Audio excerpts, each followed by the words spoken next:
A Christmas Carol, being a ghost story of Christmas by Charles Dickens, with illustrations by John Leech. Preface. I have endeavored in this ghostly little book to raise the ghost of an idea, which shall not put my readers out of humour with themselves, with each other, with the season, or with me. May it haunt their houses pleasantly, and no one wish to lay it. Their faithful friend and servant, Charles Dickens. December, 1843. Stave 1. Marley's Ghost. Jacob Marley was dead, to begin with. There is no doubt whatever about that. The register of his burial was signed by the clergyman, the clerk, the undertaker, and the chief mourner. Scrooge signed it, and Scrooge's name was good upon change for anything he chose to put his hand to. Old Marley was dead as a doornail. Mind, I don't mean to say that I know of my own knowledge what there is particularly dead about a doornail. I might have been inclined myself to regard a coffin nail as the deadest piece of ironmongery in the trade. But the wisdom of our ancestors is in the simile, and my unhallowed hands shall not disturb it, or the country's done for. You will therefore permit me to repeat emphatically that Marley was dead as a doornail. Scrooge knew he was dead? Of course he did. How could it be otherwise? Scrooge and he were partners for I don't know how many years. Scrooge was his sole executor, his sole administrator, his sole assign, his sole residuary legatee, his sole friend, and sole mourner. And even Scrooge was not so dreadfully cut up by the sad event, but that he was an excellent man of business on the very day of the funeral, and solemnized it with an undoubted bargain.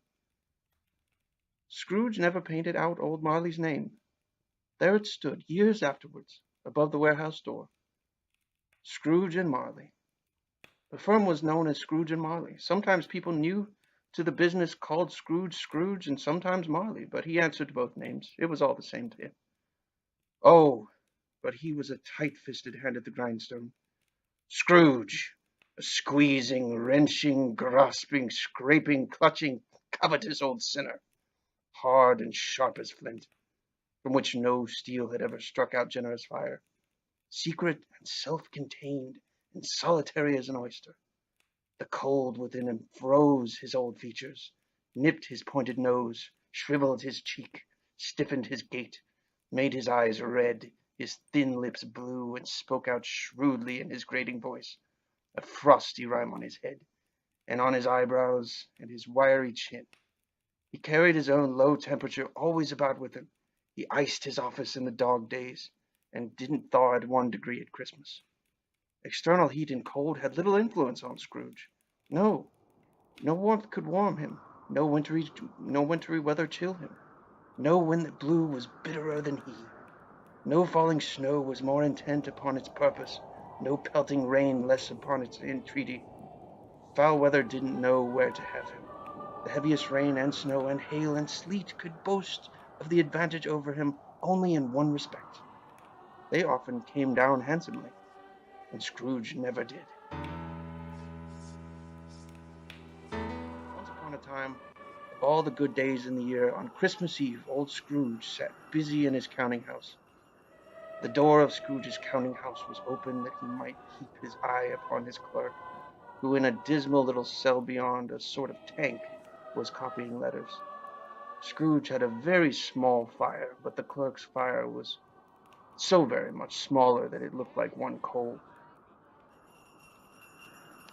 "A Merry Christmas, Uncle! God save you!"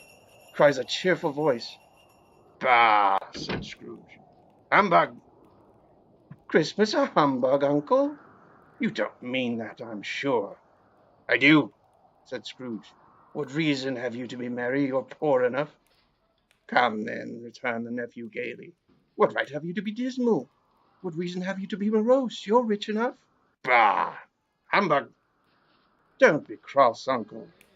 "What else can I be?" returned his uncle, "when I live in such a world of fools as this?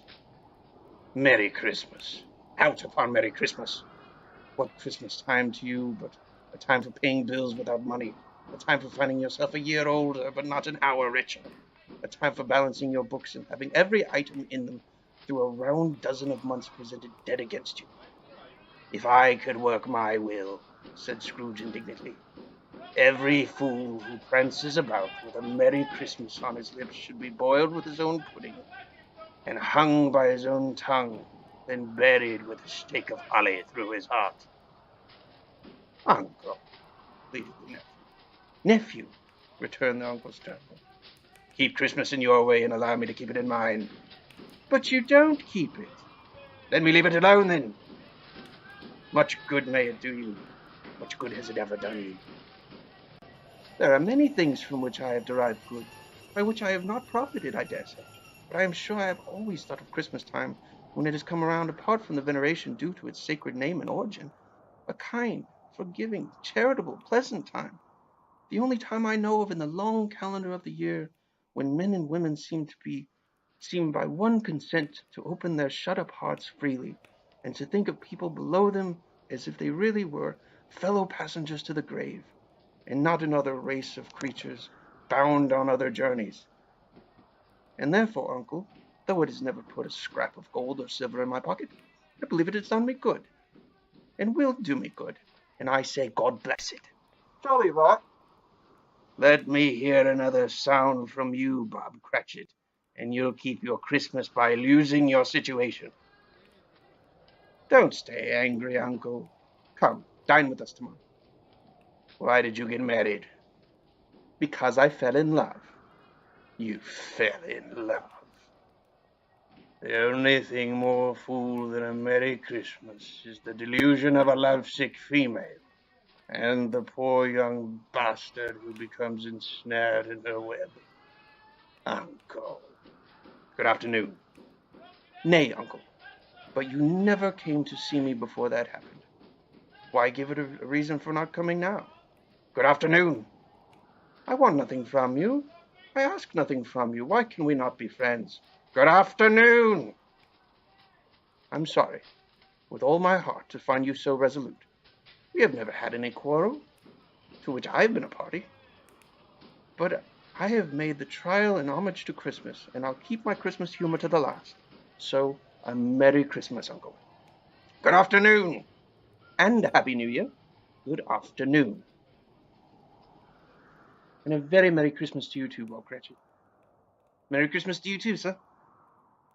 He stopped at the door to bestow the greetings of the season on the clerk, who, cold as he was warmer than Scrooge, for he returned them cordially. There's another fellow, muttered Scrooge. My clerk, with 15 shillings a week, a wife and a family, talking about a Merry Christmas. I'll retire to Bedlam. This lunatic, in letting Scrooge's nephew out, had let 2 other people in. They had books and papers in their hands, and bowed to him. Scrooge and Marley's, I believe, said one of the gentlemen, referring to his list. Have I the pleasure of addressing Mr. Scrooge or Mr. Marley? Mr. Marley has been dead these 7 years, Scrooge replied, and he died 7 years ago this very night. We have no doubt that his liberality is well represented among his surviving partner. At this festive season of the year, Mr. Scrooge, said the gentleman, taking up a pen, it is more than usually desirable that we should make some provision for the poor and destitute, who suffer greatly at present time. Many thousands are in want of common necessities. Hundreds of thousands are in want of common comforts, sir. Are there no prisons? Plenty of prisons. Ah, now then, the Union workhouses, are they still in operation? They are, sir. I wish I could say they are not. The treadmill and the poor law are in full vigor, then? Both very busy, sir. Well, I was afraid for the moment that something had happened to stop them in their useful purpose. I'm very glad to hear it. Under the impression that scarcely furnish Christian cheer of mind or body to the multitude, a few of us endeavoring to raise a fund to buy the poor some meat and drink and means of warmth. We choose this time because it is a time of all others when want is keenly felt and abundance rejoices. What shall I put you down for? Nothing. You wish to remain anonymous? I wish to be left alone. Since you ask me what I wish, gentlemen, that is my answer. I don't make myself merry at Christmas, and I can't afford to make idle people merry. I help to support the establishments I have mentioned. They cost enough, and those who are badly off must go there. Many can't go there, sir, and many would rather die. If they would rather die, they had better do it and decrease the surplus population. Just not my business. It's enough for a man to understand his own business and not to interfere with the people's.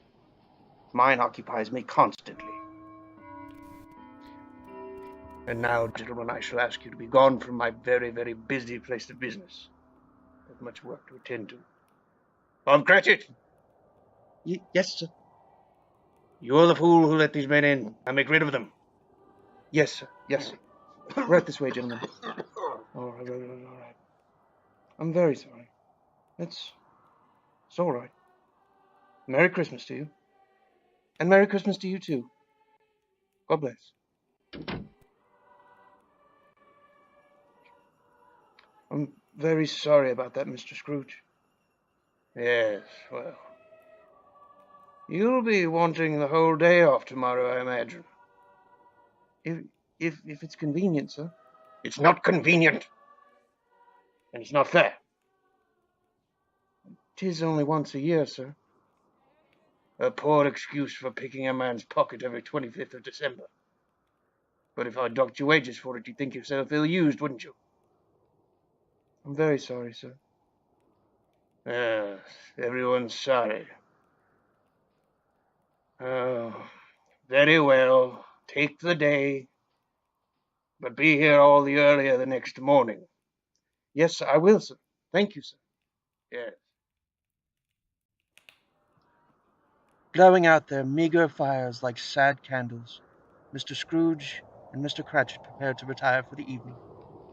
Bob Cratchit preparing to go home to a loving family in Camden Town, while Mr. Scrooge prepares to go to his usual evil tavern, to have his usual heartless gruel of a meal, followed by a long trudge home. Whew. Surely you must find some merriment at Christmas, Mr. Scrooge. Bah. God bless you, merry gentlemen. Listen, may nothing you dismay. Off with you! Gutter snipe! I'm very sorry. Merry Christmas, young man. And a Merry Christmas to you too, sir. Bob Cratchit, if you should speak in contradiction to me again, you shall find yourself in a far worse predicament than that gutter snipe. I do apologize, sir. I just merely thought the boy was frightened. He should be. He should be digging a ditch somewhere, or better yet, a grave for himself and for his entire family. Yes, sir. Well, good evening, Mr. Scrooge. Good evening, Bob Cratchit, and may you have a very Merry Christmas. Yes, sir.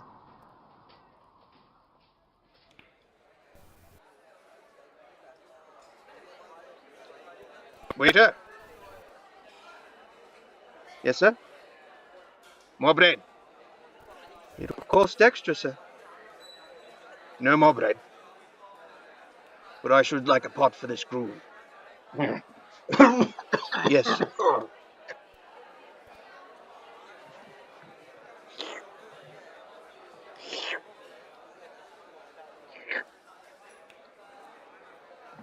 Mr. Scrooge?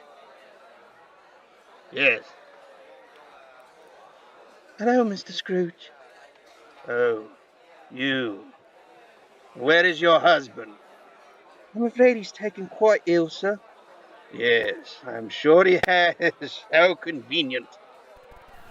Well, sir, I've got a shilling here for you. A shilling? And I suppose when you say you have a shilling, you don't mean you have a bag full of them. No, sir, I'm terribly sorry.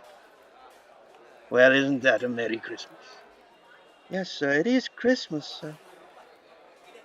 You go home and you tell your very sick husband if he does not make a full recovery within a fortnight, he shall find himself in a far, far worse place than his cruel, cold chambers. I'm very sorry, sir, but he is ill. Oh, you... humbug. Be gone with you. Take your caterwauling and give it to a Merry Christmas. Yes, sir. Have you forgotten something? Sir? The shilling. Yes, sir. I would save those tears if I were you, madam. You don't know suffering. Yes, sir.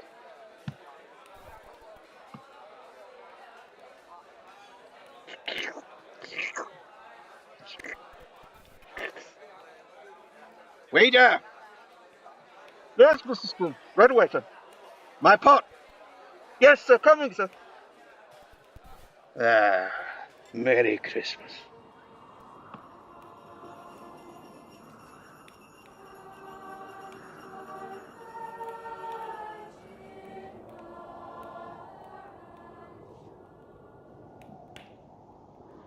Having his cold belly moderately full, Scrooge trudges home. With enough money in his purse to provide carriages for an entire family, he pushes along, finally arriving at the old home of his old dead partner, Jacob Marley. The fog and frost hung black around the old gateway of the house as Scrooge approached. Now it is a fact. There was nothing at all particular about the knocker on the door, except that it was very large. It is also a fact that Scrooge had seen it night and morning during his whole residence in the place. Also that Scrooge has very little of what could be even remotely called fancy. Let it also be kept in mind that Scrooge had given no thought whatever to Jacob Marley since mentioning him earlier that afternoon. Nothing could account for what Scrooge saw as he approached his door. Having his key in the lock, he saw in the knocker, without its undergoing any intermediate process of change, not a knocker, but the face of Jacob Marley.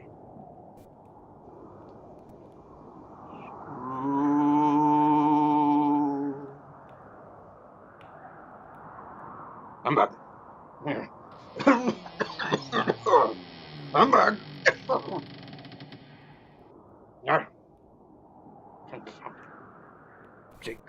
Jacob Marley.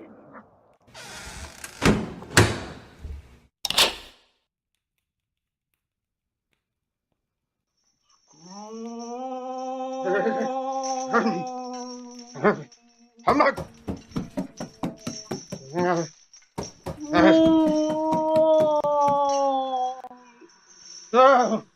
I'm back. Oh.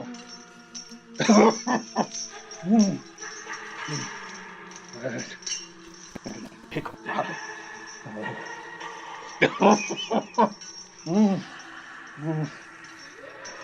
I've caught my death. They said Bob Cratchit. They're a damnable family. They've given me some childish disease.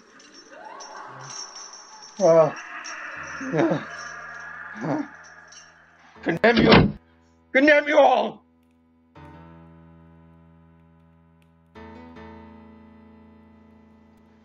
Moments pass. Now thoroughly convinced that he's only just had a moment of fever, Scrooge readies himself for the long night ahead, giving it all up to humbug.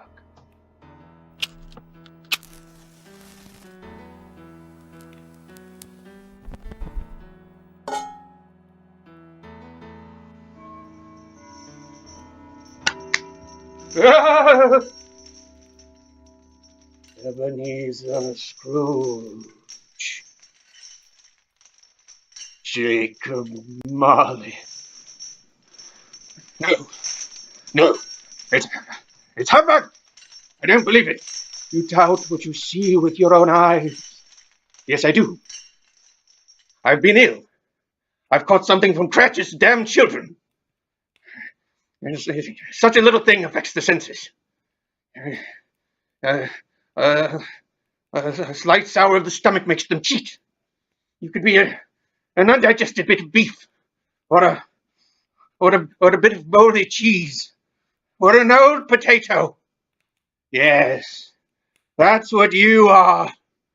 An old potato. Still, Scrooge, do you not believe in me? Oh, I'm sorry, Jacob. I'm sorry, Jacob. I'm sorry, Jacob. I believe I do. Just please leave me in peace. Oh no, Ebenezer. I have come for you. You have come for me? Well, Jacob, you always were a very good friend of mine. What is it you have come for me for? I have sat invisible beside you many and many a day. That is no light part of my penance. I am here tonight to warn you, Ebenezer, that you may have yet a chance and hope of escaping my fate. A chance and hope of procuring help, Ebenezer. Oh, Jacob, why do you torment me? It is required of every man that the spirit within him should walk abroad among his fellow men and travel far and wide. And if that spirit goes not forth in life, it is condemned to do so after death. It is doomed to wander through the world and witness what it cannot share, but might have shared on earth and turned to happiness. You are fettered. Tell me why. I wear the chain I forged in life. I made it link by link and yard by yard. I girded it on of my own free will, and of my own free will I wore it. Oh, would you know the weight and length of the strong coil you bear yourself? It was as heavy and as long as this 7 Christmas Eves ago, and you have labored on it since, Ebenezer Scrooge. Oh, it is a ponderous chain now. Jacob, oh, Jacob, tell me more. Speak comfort to me, Jacob. I have none to give. It comes from other regions, Ebenezer Scrooge, and it is conveyed by other ministers to other kinds of men. Nor can I tell you what I would. A very little more is permitted to me. I cannot rest, I cannot linger anywhere. My spirit never walked beyond our counting house. Mark me, Ebenezer Scrooge. In life, my spirit never roved beyond the limits of our money-changing hole, and weary journeys lie before me. Oh, oh, humbug, Jacob. Oh, oh, oh. You are ill, Ebenezer. You are becoming as I. No, and no, now, Jacob. Ebenezer, not to know that any Christian spirit working kindly in this sphere, whatever it may be, will find its mortal life too short for its vast means of usefulness.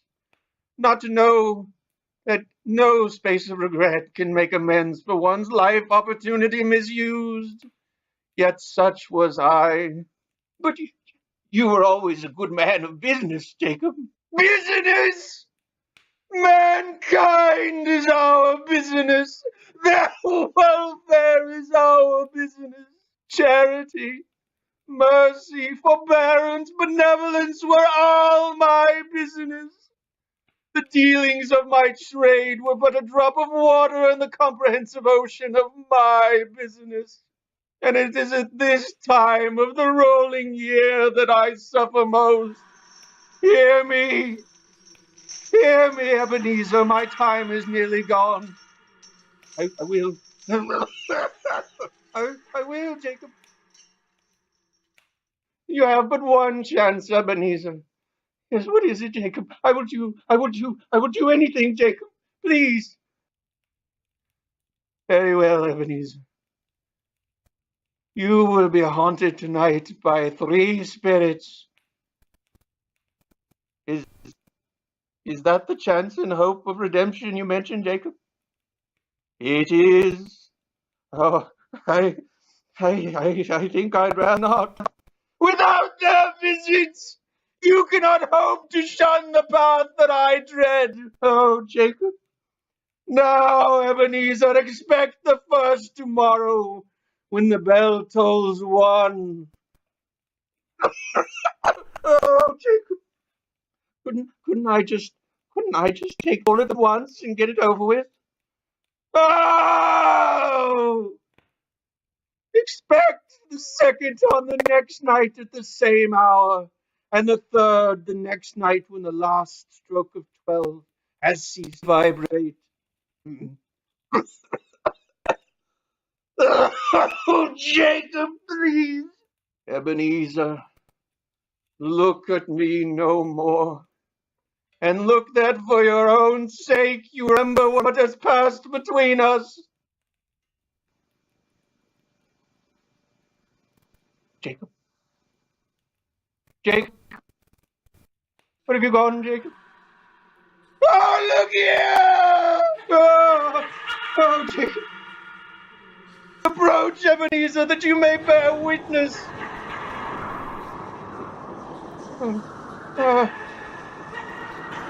You see, in your very alley, observe the spirits. Why do they lament?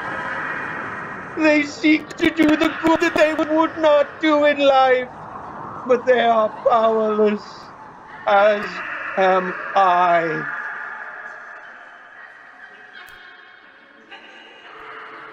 Look upon them, Ebenezer. Will you share their fate if you do not turn? Yes, Jacob. Jacob.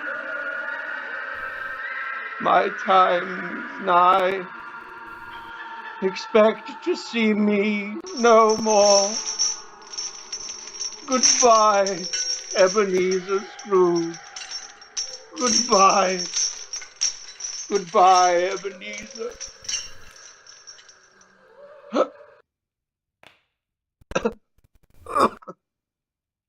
Jacob.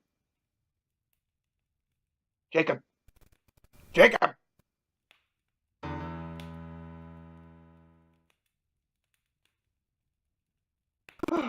It's a dream. It's a dream. I've caught my death. Humbug! You old humbug, I say! Humbug, Jacob! Come back! If you really care, you come back! Or are you just an undigested bit of beef? You old fool!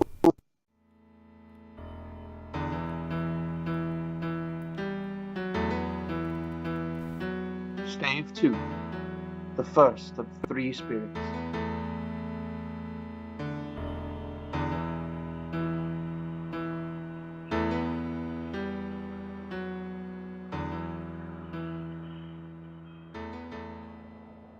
Half past 10. 11:15. 1 o'clock. Oh. Before him, seemingly much ahead of schedule, stands the promised apparition. Are you the spirit whose coming was foretold to me? I am. But I was told to expect you tomorrow. We shall see, Ebenezer. Might I inquire just who and what you are? I am the ghost of Christmas past. Long past. No, your past. And what business have you with my past? Your welfare. To be awakened at 1 o'clock in the morning is hardly conducive to my welfare. All right, your redemption then. Rise and take my hand.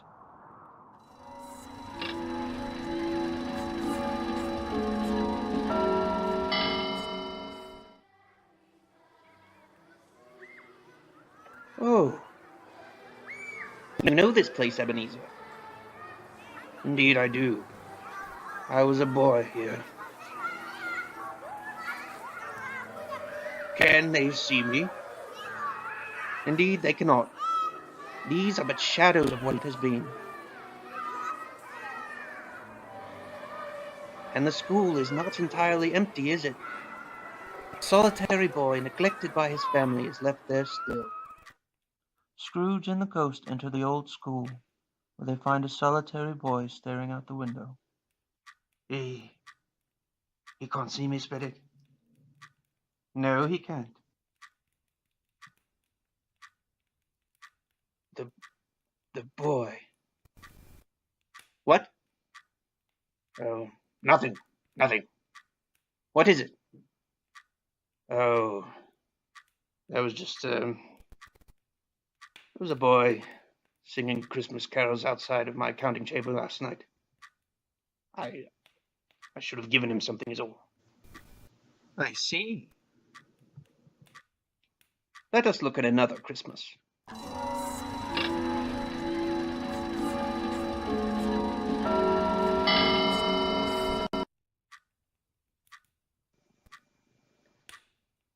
Abby!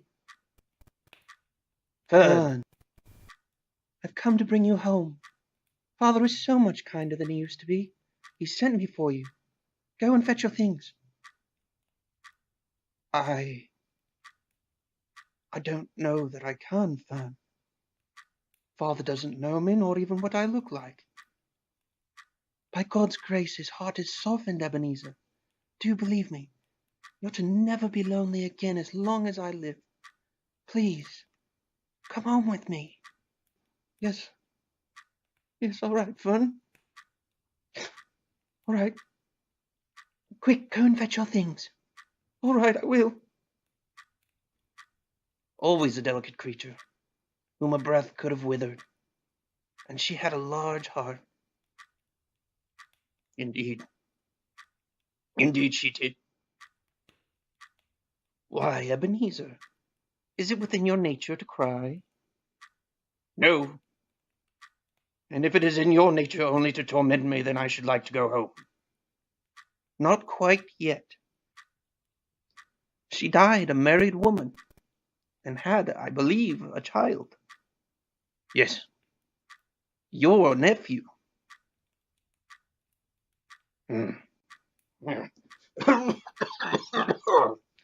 Well, then perhaps we'll have a different discussion.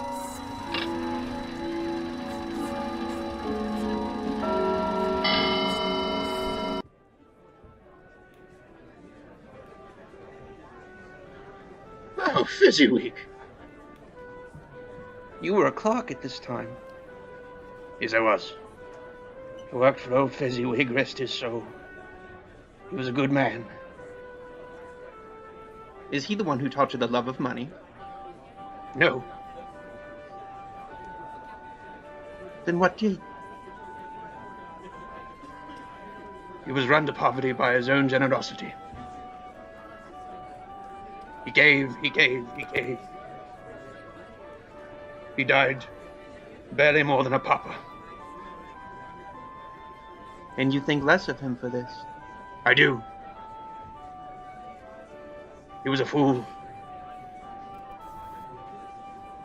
And who was it who occupied his offices after his departure? I did. But not to carry on his legacy. No. Then why, Ebenezer? When he was foreclosed, I took the building. And he saw you. He did. And what did you say? I said nothing. He was a fool. Could have died a wealthy man. Still a good man. Yet, the world squeezed him. The world squeezed him until there was nothing left. And Isabel. You were going to marry her, weren't you? Yes. She was Fezziwig's daughter. I loved her very much. Then why did you let her go? I've never been quite sure. And now, I believe, the following Christmas. No, Spirit. Please, no. Yes.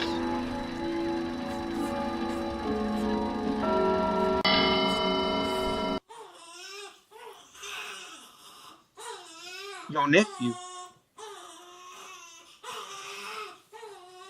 What is his name, Ebenezer? Fred.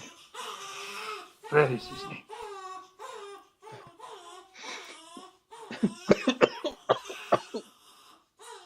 She died giving him life. As your mother died giving you life. Fern. Fern, do you know me? Ebenezer. Yes, Fern. Yes. Ebenezer. Promise me. Anything, Fern. Promise you what, Fern? Anything. I'll promise you anything, Fern. But there isn't going to be any need. You're going to get well again. No.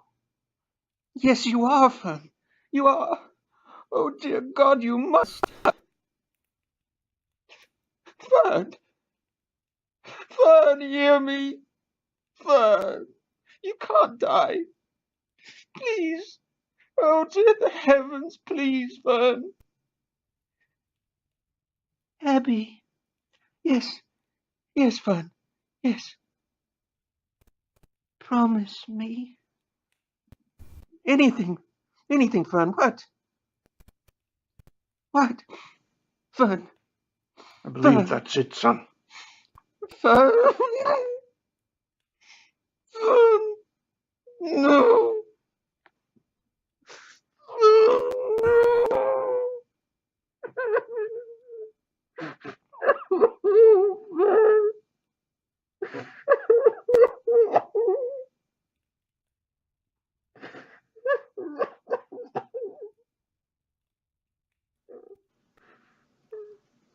And you walked away.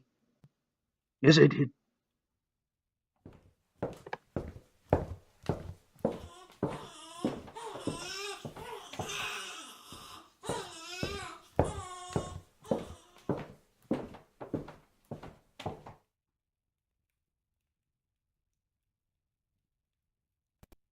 Abby. Promise me you'll take care of my boy. Promise me you'll take care of my boy. Did you hear her? Yes. Yes, I did. Yes, I did. Forgive me, Fern. Fern, please forgive me. Forgive me, Fern.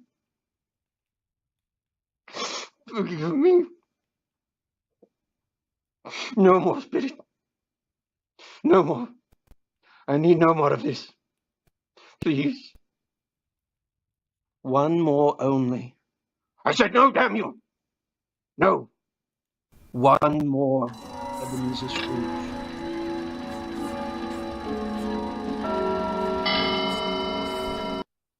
Ebenezer, I've come to say goodbye. I'm going away, and you shall not see me again. What? But we're to be married. I cannot marry you, for you have found a new love. Isabel, what are you talking about? This lady here. Oh. How shall I ever understand this world? There is nothing it is so hard on as poverty, and yet there is nothing it condemns with such severity as the pursuit of wealth. You fear the world, Ebenezer. Your every noble attribute I have watched die as the burden of your new love has taken over your heart. Well, then tell me this. Have I changed toward you? Yes, you have. Oh, bah. If you want out of our engagement, then go. No. Go! No, you fool. Damn you. Hush, Ebenezer. Goodbye, Ebenezer. Don't tell me what to do. I release you.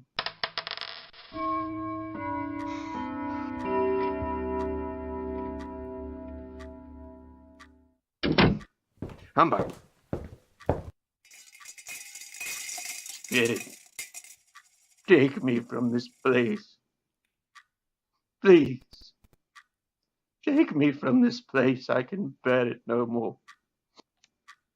Do we not need to go to the next Christmas heartbreak of yours? Jacob Marley.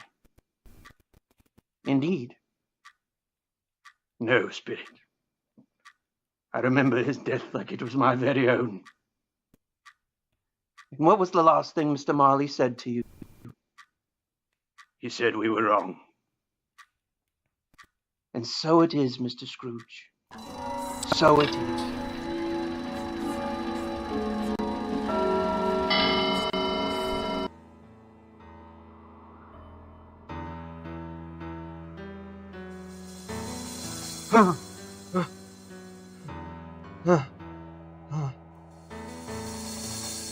A dream. It was a dream. It was a dream.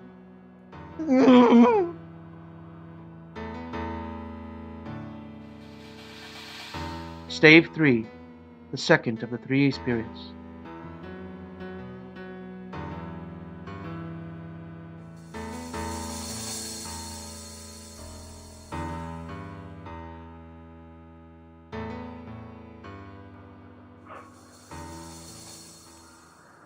The second at 2. Where are you? Where are you, Spirit? I know you're there. Where are you, Spirit? Ebenezer Scrooge? I am waiting for you, Scrooge. Will you come out to me, or must I come in there and get you? No, I'm coming. It was his own room. There was no doubt about that. But it had undergone a surprising transformation. The walls and ceiling were so hung with living green that it looked a perfect grove, from every part of which bright gleaming berries glistened. The crisp leaves of holly, mistletoe, and ivy reflected back the light, as if so many little mirrors had been scattered there, and such a mighty blaze went roaring up the chimney as the dull petrification of a hearth had never known in Scrooge's time, or Marley's, or for many and many a winter season gone. Heaped up on the floor to form a kind of throne were turkeys, geese, game, poultry, brawn, great joints of meat, sucking pigs, long wreaths of sausage, mince pies, plum puddings, barrels of oysters, red-hot chestnuts, cherry-cheeked apples, juicy oranges, luscious pears, immense 12 cakes, and a seething bowl of punch that made the chamber dim with their delicious steam. In easy state upon this couch there sat a jolly giant, glorious to see, who bore a glowing torch in shape not unlike a horn of plenty. He held it up high to shed its light on Scrooge as he came peeping round the door. I am blinded by this light. Of course you are, you sad little man. Who are you? I am the ghost of Christmas Present. I and those like me come into this world to remove as much as possible the source of human misery. But don't worry, I won't remove you. Am I the cause of misery? Scrooge, you are without doubt the vilest excuse for life to have ever come under my commission. With but one more ounce of putridity in your veins, you should be turned over permanently to a reprobate mind. Only by the grace of that which you despise do I stand before you today. I neither give grace nor do I ask it. And that is precisely why you receive it. Scrooge, you are indeed a tapestry of transgression stacked 2 meters high. Here, drink this. What is it? It is the milk of human kindness. Do you like it? It's delicious. I've never had anything like it before. Of course you haven't. Scrooge, you sniveling mass of satanic sludge, there are more good things in this life than you can possibly imagine. I'm sure there are. May I have some more? Ebenezer Scrooge, the sins of men are huge. A never-ending symphony of villainy and infamy, duplicity, deceit, and subterfuge. And no one's worse than Ebenezer Scrooge. Though man's a handy candidate for hell, I must admit life sometimes has its brighter side as well. I like life, life likes me, life and I fairly fully agree. Life is fine, life is good, especially mine, which is just as it should be. I like pouring the wine, and why not? Life is a pleasure that I deny not. I like life, here and now. Life and I made a mutual vow. Till I die, life and I will both try to be better somehow. And if life were a woman, she would be my wife. Why? Because I like life. That's all very good and well for you, but I hate life. Nonsense, man. Why? Because life hates me. Oh, Scrooge, you're an even bigger fool than I took you for. You've had over 60 years on this planet, and during your long, miserable, miserly, selfish existence, you haven't even learned how to live. Now then, take my hand.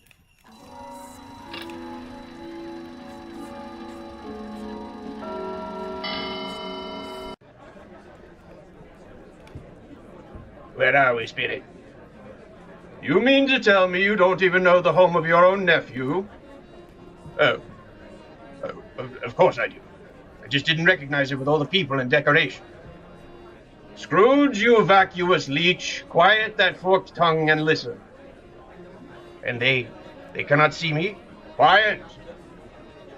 And now, my friends, we've come to the part of the evening when I would like to ask each and every one of you to lift your glass to a soul who couldn't be here with us tonight, my uncle, Ebenezer Scrooge. Oh, Fred, every Christmas you toast your uncle, and every Christmas he only proves himself a more miserable old skinflint than he was the Christmas before. Who's he? Just a friend. My dearest Tom, it's very simple. He is indeed a despicable old miser. Oh, you find this amusing, do you? Believe it or not, he likes you. I look at it this way. If I can wish Merry Christmas to him, the most obnoxious of all living creatures, then I know in my heart that I am truly a man of goodwill. Besides, I can't help always feeling that somewhere, buried deep inside that loathsome old carcass of his, there's a good character fighting to get out. And that is why I invite him here each Christmas, in the hope that one day I may see that character emerge. I don't want to see any more, Spirit, lest I should lose my cherub-like demeanor. Oh, Scrooge. Perhaps you could do with a sense of humor. Perhaps I could do with another one of them drinks. Perhaps you could do with a stake through the heart. Well, Scrooge, and why not? Let us be gone.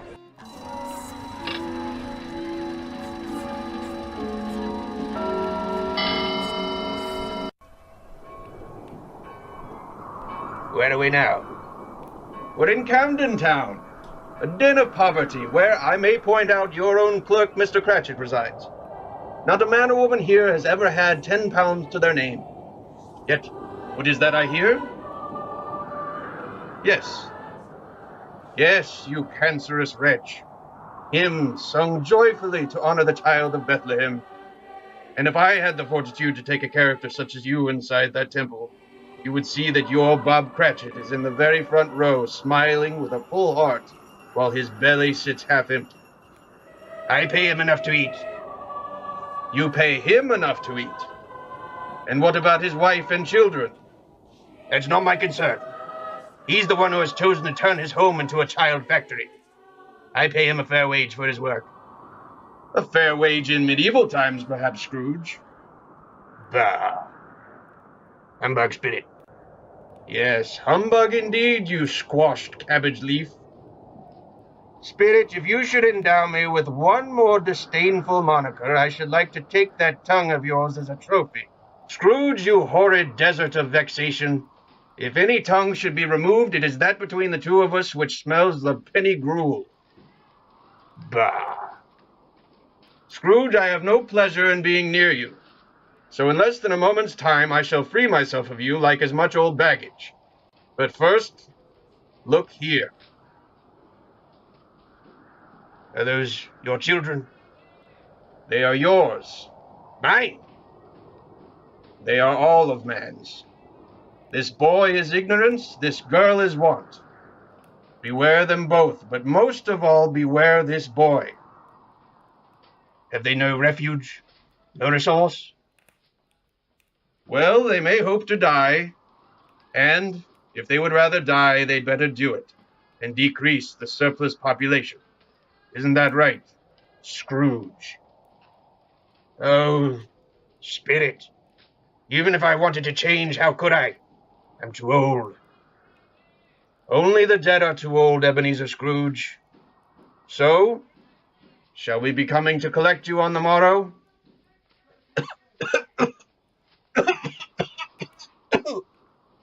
Shall we be coming to collect you on the morrow, Scrooge? What do you mean? Do not wax obtuse, Scrooge. Shall we be coming to collect you, or shall we not? I insist that I do not know what you mean. Goodbye, Ebenezer Scrooge. Make your choice. Make your choice.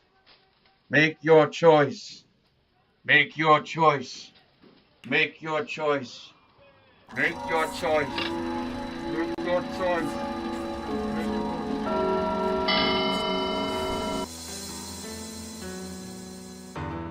Ah. Oh.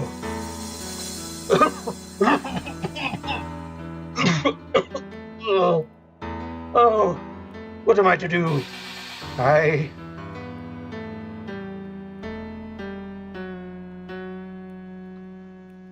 Stay full, the last of the three spirits.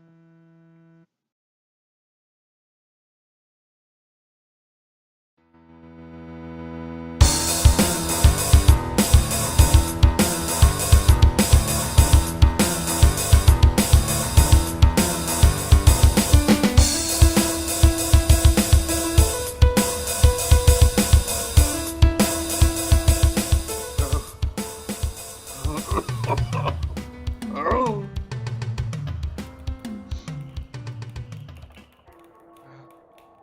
Midnight? Oh. The phantom slowly, gravely, silently approached. It was shrouded in a deep black garment which concealed its head, its face, its form, and left nothing of it visible save one outstretched hand. But for this it would have been difficult to detach its figure from the night and separate it from the darkness by which it was surrounded. Spirit, are you? Are you the spirit who's to show me things to come? Spirit? Are you a spirit or a demon? Answer me, damn it! No, I don't want to go with you. No, leave me be. No, Spirit, I cannot change. I am too old. Please. No. No, stay away from me. No.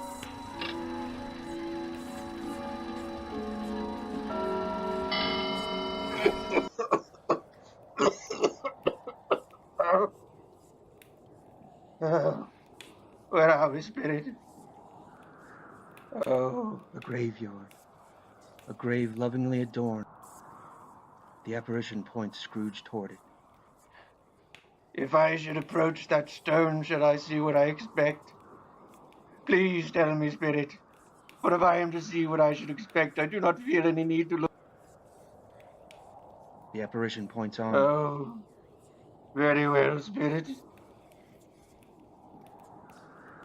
Timothy Robert Cratchit, 1851 to 1862. Why, that's my clerk's son. Spirit, that's Bob Cratchit's son. They call him Tiny Tim. Cratchit had mentioned many times that he was ill. I paid it no mind. And suddenly, as if on cue from the north, comes Bob Cratchit. Oh, there he is. Bob. Bob, can you hear me? Bob. Hello, Tim. Come to wish you a happy Christmas. Your mother stayed at home today. She's fixing the Christmas pudding.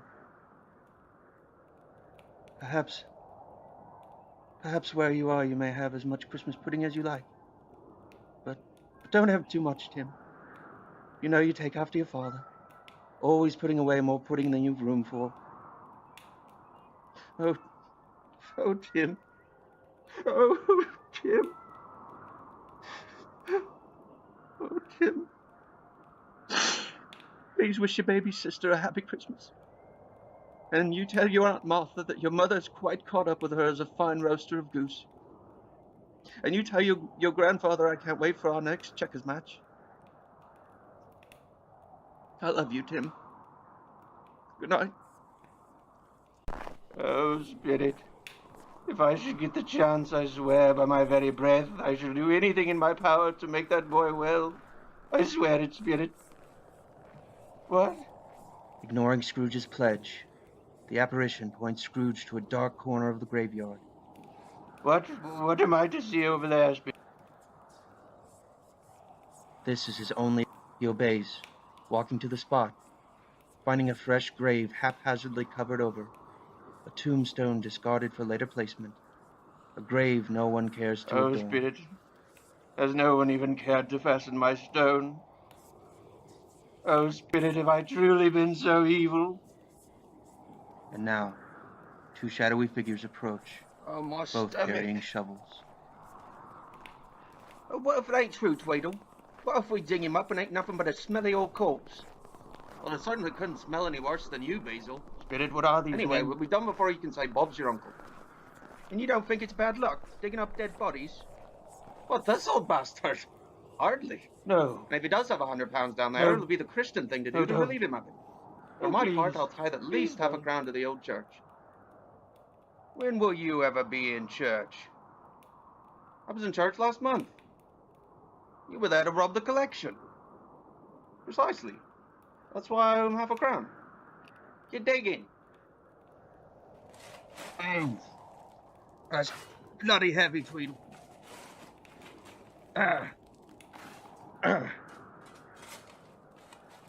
Tweedle, why am I doing all the work?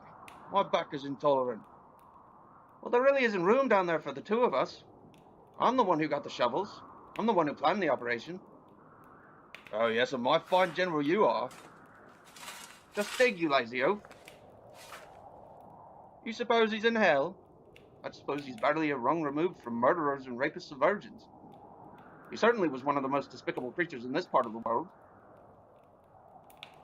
I thought you were one of the most despicable creatures in this part of the world. I think you're smelling your upper lip, Bees. Oh, I've got it. Here it is. All right, dig, man. Dig. I probably do have money down there with me. Unless that was another stipulation of my will that's been disposed of. All right, we've got it. Dig, Beezer. We've got you now, Mr. Scrooge. I can practically smell him already. I think that's your upper lip again, Basil. All right, heave-ho. Oh, I can hear the money bags clanging now. Can't you, Basil? Please don't make me observe this. Oh, here we go, Mr. Scrooge. Please. Ready or not, Please, I here will we try to do come. better. I will help Bob Cratchit make his son well. Are you ready, Basil? I will give alms won't be to the frightened, poor. will you? I will do whatever I I'm can. sure he's less ugly I now beg than he was in life. God Oh, forgive me sick for my Tweedle. sins. Cleanse Just me and open make it. me whole. All right, Mr. Scrooge. Are you Do not ready? make me witness this. And... No. I'm not the man I was. I'm not the man I was. I'm not the man I was. I'm not the man I was. I'm not the man I was.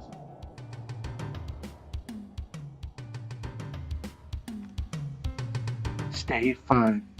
The end of it. Oh. Oh.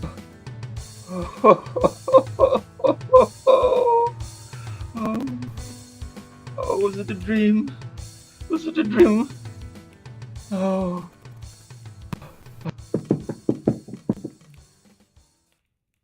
Everything is exactly as it was, except in the fireplace, still smoldering, is the heap of coal left by the ghost of Christmas present, and directly before it, The torch of the ghost of Christmas present. Oh,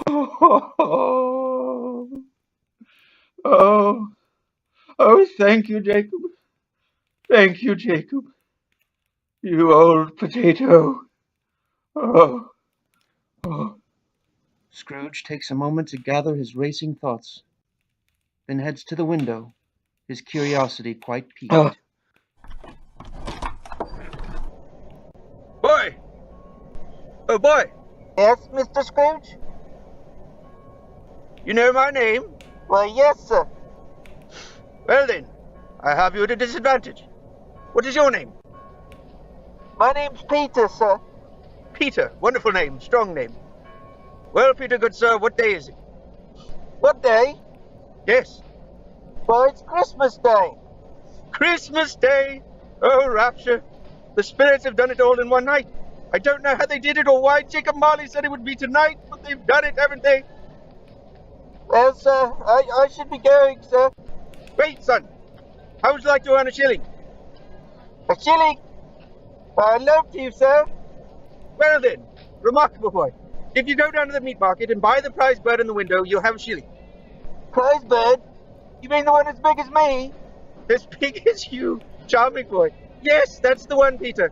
Take your sled and drag that magnificent beast back here. Yes, sir. Doing it under 10 minutes and I'll give you half a crown. Yes, sir. And Peter, wait. Sir? I'm sorry you were frightened of me. Yes, sir. Now you run along. And wait, Peter.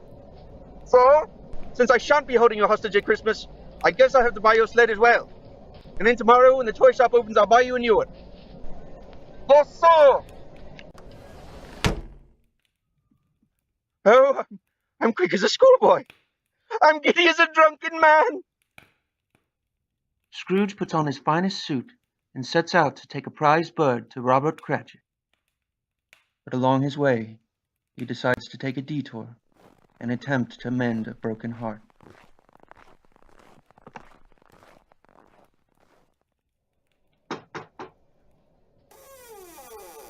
Mrs. Bennington? Yes, Mr. Scrooge. I'm very sorry, sir. We haven't any more money.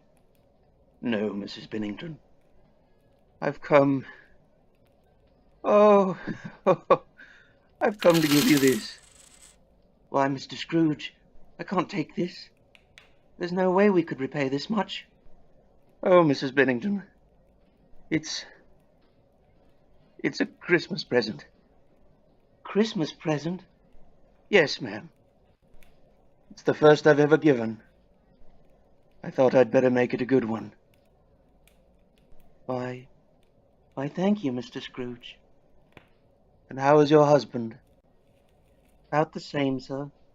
He's a bit merry for Christmas, however. Why, you take as much time as you need, ma'am. You pay back when you can. You have a Merry Christmas. What's happened to you, sir? Oh, I suppose I've merely awakened from a very long terror. Are you all right, sir? Oh, yes, I'll be all right. But Merry Christmas, ma'am. I must be going. Yes, sir.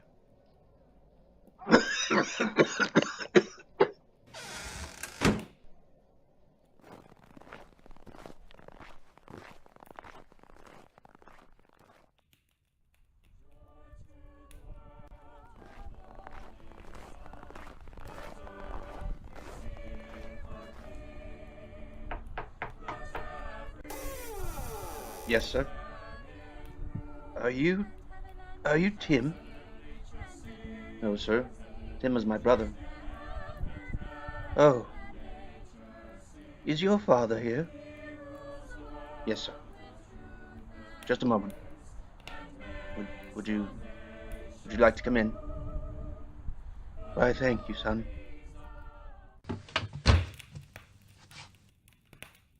Mr. Scrooge? Sir? Hello, Bob. Is something wrong, sir? No. I've merely come to wish you a Merry Christmas. Sir? Yes, Bob. And I'd like to give you this. Why, sir, I... Has something happened, sir? Oh, oh, Bob. I've merely awakened from a very long terror. Would you care for some punch, sir? I would love some.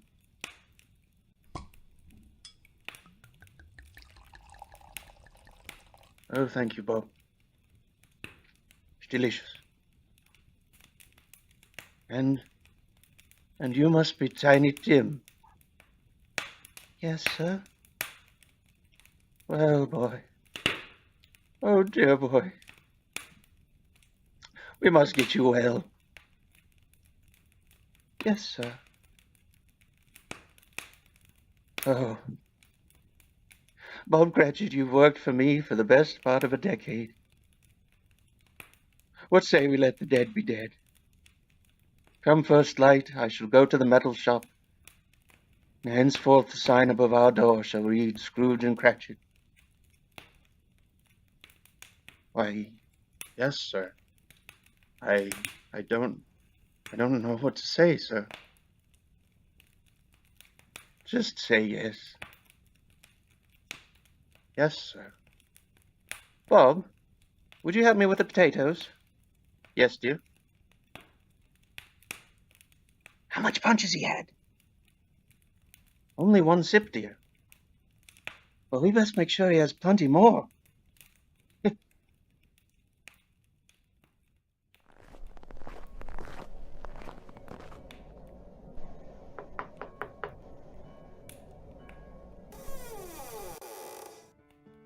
Uncle! I didn't expect to see you. Welcome. You really welcomed me without question. Why, yes, Uncle, of course. Are you all right? Oh, Fred. Oh, Fred, forgive me. Yes, Uncle, of course. Is everything all right? Oh, yes, I think so. Oh, I'm sorry. Yes, everything's all right. I'm sorry for you to see me like this. You must be Penny. Yes? She's beautiful, Fred. Thank you, Uncle. My dear, I'm Ebenezer. It is an honor to meet you. Thank you. Has something happened, Uncle? You know, you're the third person today who asked me that very question. And I must say that while I've had a great deal of Bob Cratchit's wife's punch since then, I still have but the same answer. I've simply awakened out of a very long terror. Won't you come in, Uncle Ebenezer? I'd love to, dear. Yes, Uncle, come in.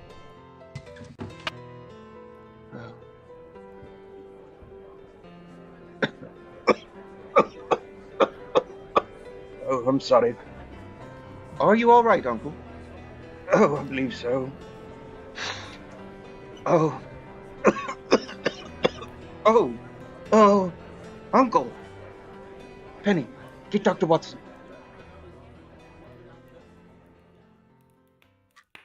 Ebenezer? Ebenezer, can you hear me? Yes, Fern. I hear you, Fern. Oh, Fred! He's come to. Uncle, can you hear me?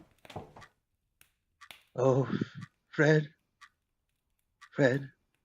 Yes, Uncle, I'm here. I heard your mother. That was not my mother, Uncle. That was Penny, my wife. Oh, she sounds just like your mother. Yes, Uncle. What has happened? I'm afraid you fell quite ill, Uncle. I was very fortunate I happened to have a doctor here dining with me. He was able to nurse you. I'm afraid you were very close to death. Oh, Fred, had I not come here, I would have suffered Jacob Marley's fate. Uncle? Oh. Well, you rest, Uncle. We have much to talk about.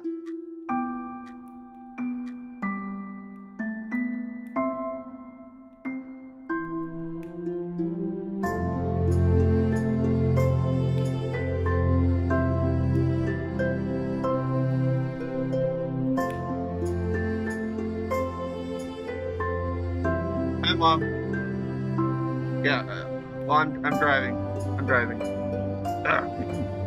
Sorry, I got a cold. Yeah, I'm driving right now. I'm heading home from work. I promise I'll be there in the morning as early as I can, before 10. Um, but unfortunately, do you have a Cratchit and Sons anywhere close to you? The bank, yeah. Well, Mom, it's not called Cratchit and Scrooge anymore. Yeah, I guess the old man had it in his will that he only wanted his name on the company for a certain amount of time. So yeah, Cratchit and Sons. That's what it's called now, Mom. Yes. Well, I can look it up. I'm just curious if you know, because I got yeah, because I want to get some presents. I'm running behind. I've been busy. I'm running behind, so I want to get some presents tomorrow before the stores close. But I want to yeah, I want to go to the bank. Yeah. Well, we all we all wish we were as rich as the Cratchits, right? But I mean, they're a really good family. I guess they do a lot of good.